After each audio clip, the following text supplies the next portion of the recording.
오늘 나눌 제목의 말씀은 내 은혜가 내게 족하도다 하는 고린도후서 12장 9절의 말씀입니다.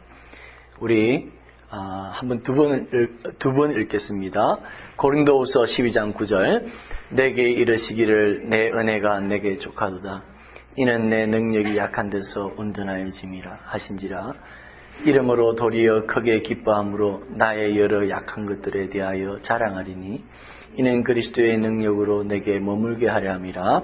내게 이르시기를 내 은혜가 내게 족하도다 이는 내 능력이 약한 데서 온전하여짐이라 하신지라 이러므로 도리어 크게 기뻐함으로 나의 여러 약한 것들에 대하여 자랑하리니 이는 그리스도의 능력으로 내게 머물게 하려 함이라.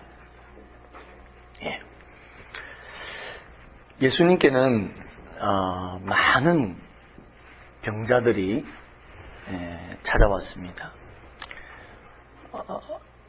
병자들이 그 당시에 의사가 없어서 예수님 찾아온 게 아니라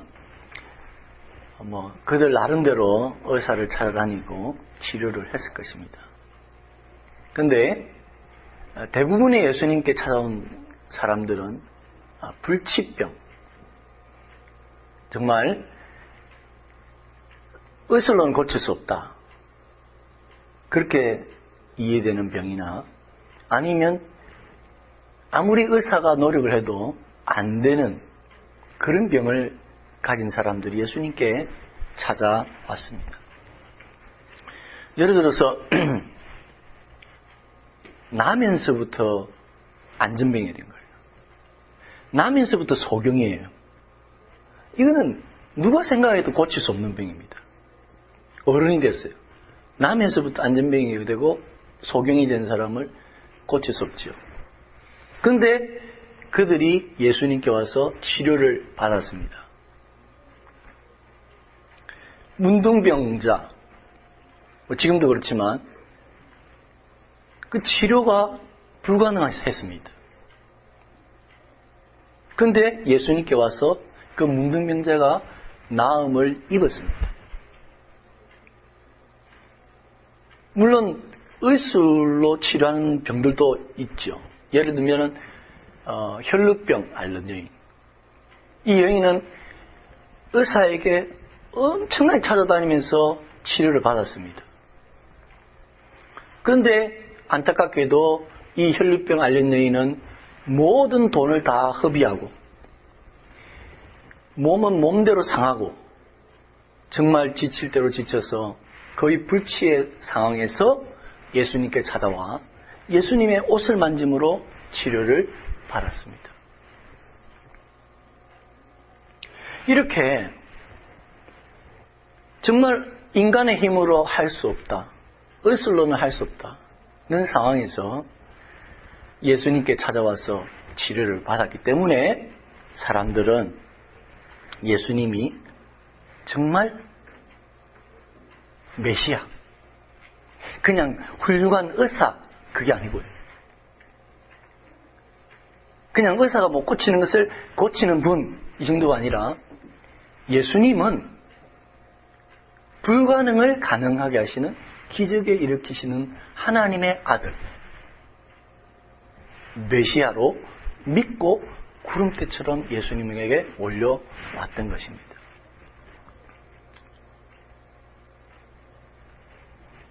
그래서 예수님은 지금도 그렇죠. 지금도 많은 사람들이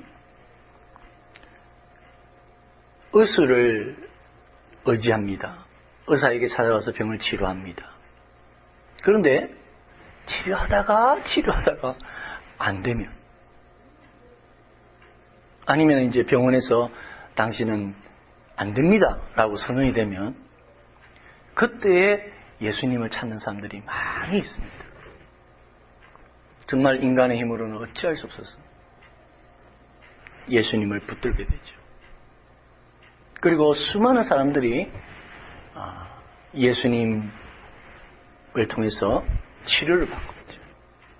그런 간증을 지금도 많은 사람들이 하고 있습니다. 그래서 예수님은 하나님의 아들 메시아, 구원자임을 우리가 믿고 따르는 것입니다. 한 번은 세례 요한이 예수님께 자기의 제자 둘을 보냈습니다. 예수님께. 세례 요한은 감옥에 갇혀 있었죠. 죽기 직전이었습니다. 마지막으로 세례 요한이 제자들을 보내면서 예수님께 물었습니다. 누가복음 7장 19절에 보니까 오실 그이가 당신이 오니까 아니면 우리가 다른 일을 기다리오리까. 이 무슨 말이냐면은 우리가 구약의 성경에 예언된 메시아 그리스도 그분을 기다려왔는데 우리가 당신이 그분입니까? 아니면 다른 일을 기다려야 됩니까?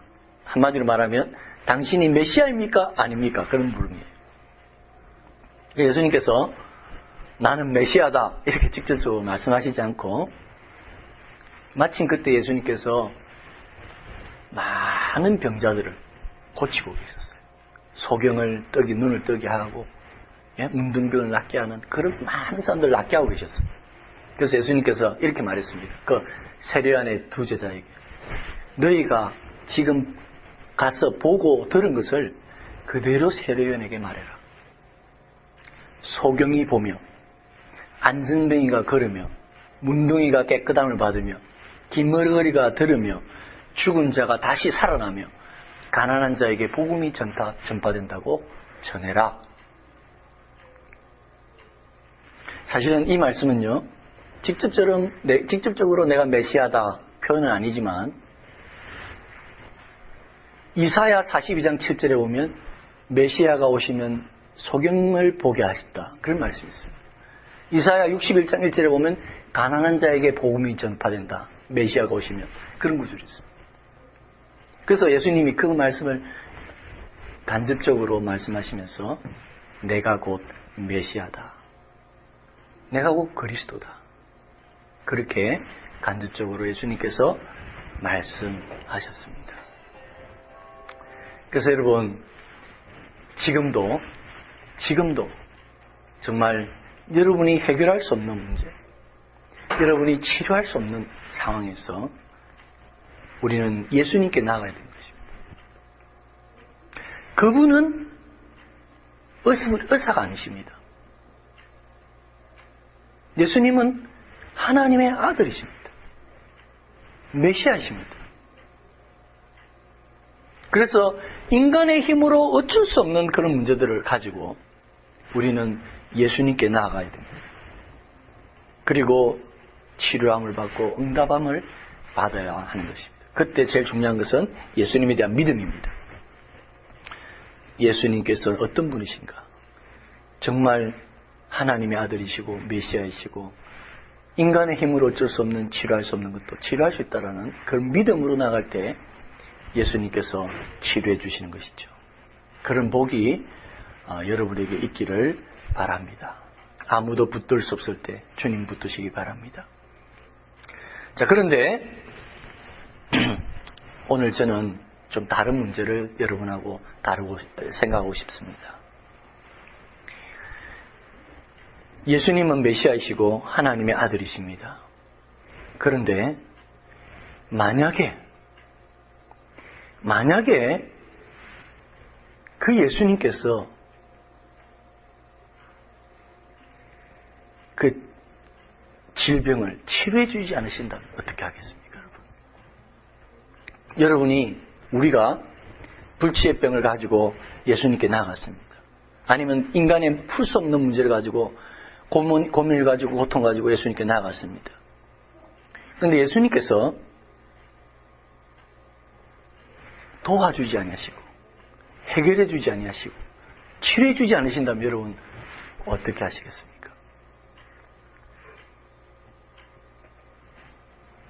예수님께서 못하시는 건 아니겠죠? 못하신다면 하나님의 아들이 아니시죠? 메시아가 아니시죠? 못하시는 게 아니에요. 예수님께서 안 고쳐주신다면 어떻게 하실 거냐? 예수님께서 문제를 해결해 주지 않으시면 여러분 어떻게 하실 거냐는 거죠. 이게 제가 억지로 만든 상황이 아닙니다.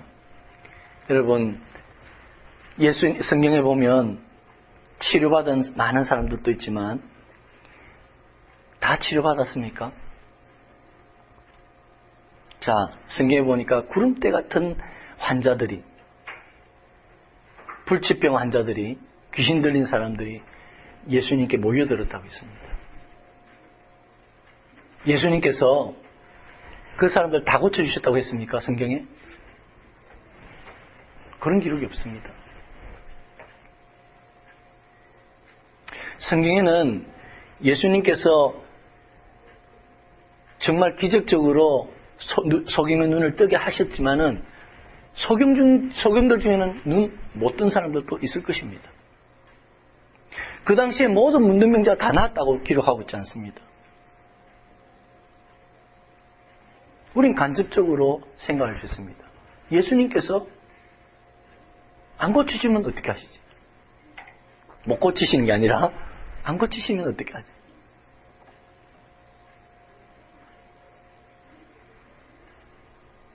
여러분, 예수님께서 오병이어의 기적을 일으킬 때도 그렇지 않습니까? 예수님께서 보리떡 2개와 물고기 2마리와 보리떡 5개로 5,000명을 먹이고 배불리 먹이고 12광주를 남기셨잖아요. 사람들이 억지로 예수님을 붙들었습니다. 임금을 삼으려고 했어요. 만약에 저분만 임금이 되면 먹는 문제는 해결된다. 인류의 가장 큰 문제, 식량 문제는 해결된다 생각했어요. 그렇지 않겠습니까? 보리떡 5개와 물고기 2마리를 5,000명을 먹이고 배불리 먹고 12광주를 남겼으니까요. 억지로 예수님을 잡아서 임금으로 삼으려 했습니다. 그럼 예수님께서 그 당시에 가난의 문제를 해결하셨습니까? 먹는 문제를 완전히 해결해 주셨습니까? 아닙니다.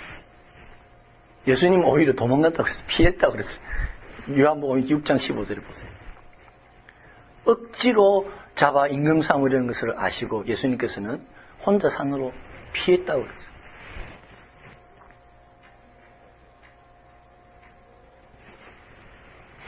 여러분, 지금도 많은 사람들이 예수님을 향해 나옵니다.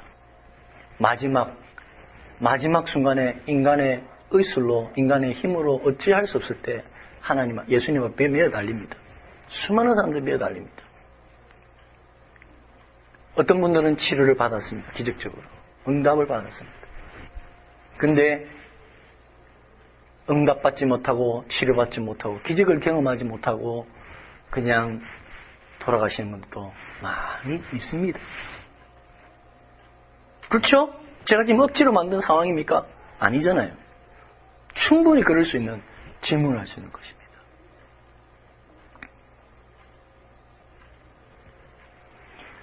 예수님께서 못 고치시는 것이 아니라 안 고쳐주신다면 어떻게 하시겠습니까? 못 도와주시는 것이 아니라 여러분에게 안 도와주신다면, 내가 지금 엄청난 문제를 안고 있는데 안 도와주신다면 여러분 어떻게 하시겠습니까? 이거는 분명히 있을 수 있는 상황이다. 그렇게 생각이 됩니다. 기도에는 3가지 응답이 있다고 합니다. 첫째는 그래, 예스죠. 하나님께서 즉시 우리가 기도하는 것을 들어주시는 게 있고요. 아직 때가 아니야.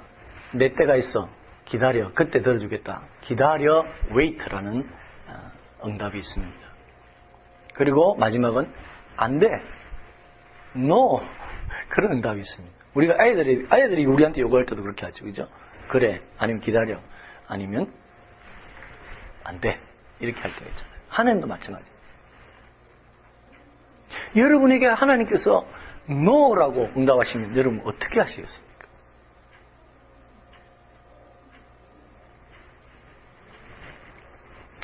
자, no라고 응답하신 사건이 성경에 하나 기록되고 있습니다. 사도 바울의 예입니다. 사도 바울이 유명한 사도지만은 그는 몸에 육체의 가시가 있다 그랬습니다. 그 육체의 가시가 무엇인지 학자들마다 의견이 분분하고 추측이 난무합니다. 간질병이었을 것이다. 아니면 거의 눈이 안 보이는 그런 상태였을 것이다. 돌에 맞았으니까 온몸이 아팠을 것이다. 여러 가지 추측을 하고 있습니다. 그러나 분명한 사실은 너무나 고통스러운 육체의 고통이었을 것이다. 고질병이었을 것이다. 가시가 계속 아프게 하듯이 그렇게 자신을 고통스럽게 했다는 거예요. 그래서 사도 바울이 하나님께 3번이나 간구했다고 그랬어요. 그러니까 그러면 3번 딱 기도하고 마쳤느냐, 그런 의미가 아니고요. 성경에서는 이 3번이란 3이란 숫자는 완전 숫자입니다. 7이란 숫자하고 완전하게 자신이 기도할 수 있도록 기도했다, 그런 의미입니다. 그런데 하나님께서 뭐라고 응답하셨나? 9절에 봅시다. 오늘 본문이죠. 내게 이르시기를 내 은혜가 내게 족하도다. 내 능력이 약한 데서 온전하여지며 내 은혜가 내게 족하다. 쉽게 표현한 겁니다. no, 그겁니다. 내가 너에게 부족하게 은혜를 준 적이 없으니까 그냥 아픈 그대로, 육체의 가시 그대로 살아라. 그 말입니다. 쉽게 말하면, 간단하게 말하면 그런 말입니다. 그죠? no라는 응답이 주어진 겁니다. 여러분, 우리에게도 그렇습니다. 우리에게도 여러분이 어떤 문제를 안고 있든지 정말 하나님께서 들어주시기를 저는 소원합니다. 그러나 하나님께서 여러분에게 내 은혜가 내게 족해. 나는 너에게 부족하게 준 적 없어. 예? No. 그대로 살아. 여러분, 그렇게 하실 수 있다라는 사실입니다. 자, 그러면 하나님께서 왜 노라고 하셨느냐? 이유를 알아야 되겠습니다. 이유를 알아야 되겠습니다. 어떤 사람은 이렇게 말했습니다. 고통보다 더 고통스러운 것은 고통의 이유를 모를 때이다. 그런 말을 했어요. 고통의 이유를 알면요, 고통을 우리는 받아들일 수 있고 이겨낼 수 있습니다. 살아갈 힘을 얻습니다. 근데 고통에 대한 이유를 알 수 못할 때, 왜 이런 고통이 나에게 왔을까? 이 고통의 이유를 모르는 그 고통이, 그것이 너무나 우리를 힘들게 한다. 그렇겠습니다. 그러면 하나님께서 노라고 하실 때 노의 이유를 알아야 되겠습니다. 우리가. 물론 사도 바울의 예가 모든 하나님의 노의 이유를 다 설명하는 건 아니지요. 그러나 전형적인, 대표적인 예가 될 수 있다. 그래서 우리는 사도 바울에게 하나님께서 왜 노라고 하시느냐를 생각해 봐야 되겠습니다. 하나님께서 사도 바울에게 노라고 그 기도를 들어주시 않으신 이유는 하나님의 은혜가 족했기 때문이다 하는 것입니다. 그 고통이 하나님의 은혜이기 때문이다 하는 것입니다. 그 고난이 불행이 아니라 하나님의 은혜이기 때문에 하나님께서는 그냥 그대로 노라고 대답하셨다는 것입니다. 여기서 우리가 분명히 기억해야 될 것은 고난과 고통이 복이 될 수 있다는 것입니다. 우리에게 주어진 고통이 하나님의 은혜일 수 있다는 것입니다. 사도 바울은 육체의 가시로 낫게 해주세요 했는데 내 은혜가 내게 족하다 했습니다. 그러니까 육체의 가시는 하나님의 은혜라는 것이에요. 그럴 수 있다는 것입니다. 여러분, 고통과 고난이 하나님의 은혜일 수 있습니까? 복이 될 수 있습니까? 극단적인 예를 한 들어봅시다. 죽음. 우리가 질병에 걸려서 나중에 하나님 낫게 해주세요 했는데 안 낫게 해주시고 결국 우리가 죽었다. 그것도 하나님 은혜 될 수 있습니까? 이럴 수 있죠. 지금 제가 뭐 억지의 상황을 말하는 거 아닙니다. 예, 성경은 그것도 하나님의 은혜일 수 있다는 겁니다. 시편 116편 15절 우리 다 같이 한번 읽어봅시다. 성도의 죽는 것을 여호와께서 귀중히 보시는도다. 요한계시록 14장 13절 또 내가 들으니 하늘에서 음성이 나서 가로되 기록하라. 자금 이후로 주 안에서 죽는 자들은 복이 있다 하도다 하심에 성령이 가라사대 거라하다 저희 수고를 그치고 쉬리니 이는 저희의 행한 일이 다름이라 하시더라. 성경은 구약과 신약을 통해서 계속해서 말합니다. 주 안에서 죽는 성도의 죽음은 복이 있다.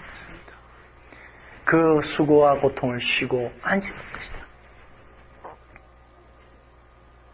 그래서 여러분, 극단적으로 표현해서 죽음조차도 우리에게는 복이 되는 것입니다.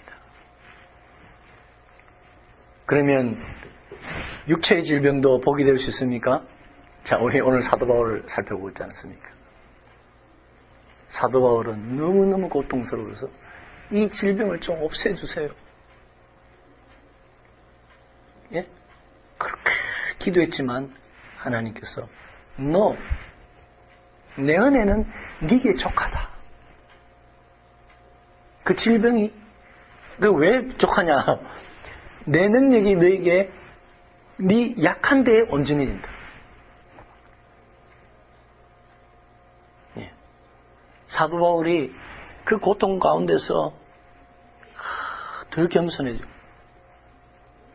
그 고통 가운데서 하나님을 더 의지하게 그러니까 하나님의 능력이 사도 바울을 통해서 위대한 역사를 이루어 나갔던 것입니다. 그래서 내 은혜는 내게 족하다. 그 육체의 고통도 은혜가 될 수 있습니다. 고난 당하는 것이 복이 될 수 있습니까? 예. 다윗은 그렇게 고백했습니다. 다윗은 시편 119편 71절 한번 읽어봅시다. 고난 당하는 것이 내게 유익이라. 이로 인하여 내가 주의 율례를 배우게 되었나이다. 주의 입의 법이 내게는 천천금보다 고난 당하는 것이 내게 유익이 되었습니다. 고통을 통해서 고난을 통해서 하나님의 말씀을 배우게 되고 깨닫게 된다. 그런데 그때 배운 하나님의 법의 말씀이 하나님의 뜻이 천천금보다 더 낫다고 했어요. 여러분 이런 경험 해보셨습니까? 예? 고통을 통해서 하나님 뜻을 발견하고 그때 발견된 하나님 뜻이 너무 좋아서 천천금은보다 더 좋습니다. 이런 고백 해보셨습니까? 뭐 공자는 아침에 도를 깨달으면 저녁에 죽어도 좋다 그랬잖아요. 그죠? 그건 비슷한 거죠. 너무 하나님의 뜻을 깨달았을 때 그 기쁨 이런 거 경험해 보셨습니까? 그것은 고난을 통해서 배운다. 그래서 고난이 내게 유익이다. 그렇게 말했습니다. 사랑하는 성도 여러분, 저는 여러분이 기도했을 때 하나님께서 응답해 주시고 여러분 문제를 해결해 주시기를 원합니다. 그러나 하나님께서 여러분의 그 고통을 노라고 할 때 그 노가 여러분의 복이 될 수 있다는 사실을 여러분 꼭 기억하시기 바랍니다. 이제 마지막 한 가지만 살펴보고 말씀 마무리하겠습니다. 하나님의 노에 대한 반응에 대해서 응답에 대해서 사도 바울의 반응은 어땠습니까? 예, 오늘 말씀 보니까 이러므로 도리어 크게 기뻐함으로 나의 여러 약한 것들에 대하여 자랑하리니 이는 그리스도의 능력으로 내게 머물게 하려 함이라. 사도 바울은 하나님의 노라는 그 응답에 낙심하거나 좌절하거나 하나님을 원망하지 않았습니다. 예. 여러분, 정말 하나님께서 여러분에게 고통과 고난을 허락하신다면 어떻게 하겠습니까? 그때에도 정말 사도 바울처럼 하나님 감사합니다 할 수 있습니까? 이건요, 여러분, 성경에 굉장히 중요한 주제입니다. 성경에 굉장히 중요한 주제예요. 욥기서를 보세요. 욥기서에 보면 사단이 이렇게 왔습니다. 하나님께 왔습니다. 그래서 이랬습니다. 자, 욥기 1장 9절. 사단이 여호와께 대답하여 가로되 욥이 어찌 까닭 없이 이유 없이 하나님을 잘 섬기겠습니까? 하나님께서 굉장히 기뻐했거든요. 욥이 하는 신앙이 좋다고. 하나님 잘 섬긴다고 기뻐했거든요. 그러니까 사단이 하는 말이 욥이 어찌 이유가 없이 까닭 없이 하나님 잘 섬기겠습니까? 그와 그의 집과 그의 모든 소유물을 산울로 두르시고 예? 하는 것마다 복을 주시니까 당연히 하나님 잘 섬기죠. 이제 11절입니다. 주의 손을 펴서 그의 모든 소유를 한번 쳐보세요. 다 없애보세요. 그러면 정녕 하나님을 향해서 욕하고 돌아설 겁니다. 욥의 아내가 그랬죠. 욥의 아내가. 욥이 엄청난 고난을 당할 때 욥의 아내가 그랬잖아요. 그래도 당신이 하나님에 대한 믿음을 지키겠느냐? 차라리 하나님을 욕하고 죽으라 그랬잖아요. 성경의 중요한 주제입니다, 여러분. 정말 고난이 나에게 주어지고 고통이 주어지고 그 고통을 하나님께서 해결해 주시지 않고 그 고난 가운데서 우리가 끊임없이 살아가야 할 때 왜 하나님 이 문제를 해결해 주지 않습니까? 그런데 그 문제는 해결되지 않고 계속해서 내 삶은 힘들고 지치고 고난은 끊임없이 나의 가정에 내게 유지될 때 불행이 나에게 다가올 때 정말 그래도 하나님에 대한 믿음을 지킬 수 있느냐? 하나님이 나의 기도에 대해서 노라고 단호히 거절할 때 정말 그때에도 하나님에 대한 그 신앙, 순전한 믿음 지킬 수 있느냐? 성경에 굉장히 중요한 주제입니다.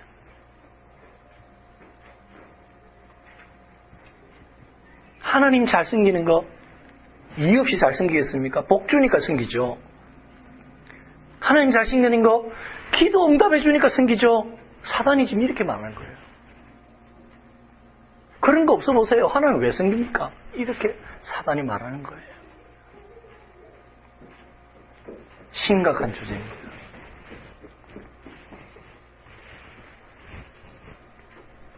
사도 바울은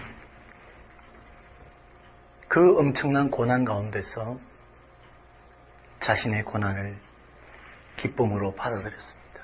하나님이 노할 때 감사함으로 받아들이고 그 고난을 지고 갔습니다.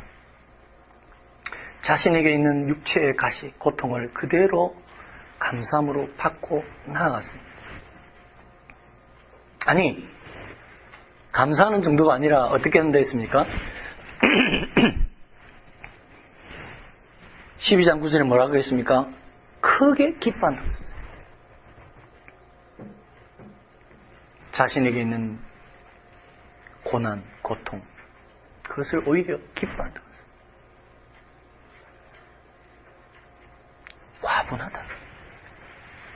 과분하다는 것입니다. 비록 나에게 육체의 가시가 있고 고난이 있지만 하나님의 은혜는 과분합니다. 과분해서 감사하고 기뻐합니다.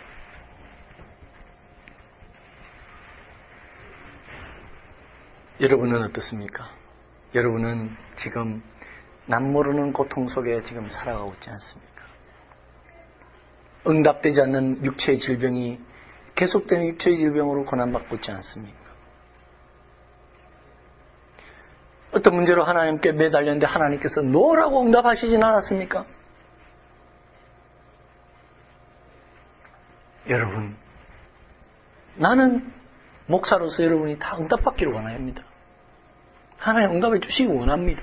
저도 여러분을 위해서 기도하고 있습니다.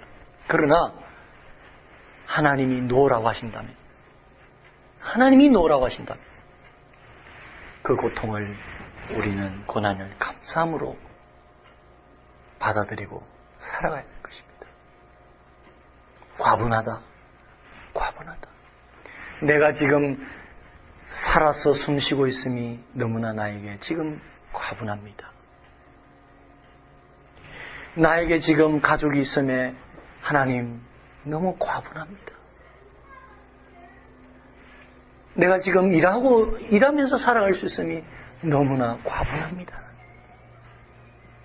너무나 하나님의 은혜가 나에게 과분합니다. 그래서 비록 나에게 어려움과 고통이 있어도 감사합니다.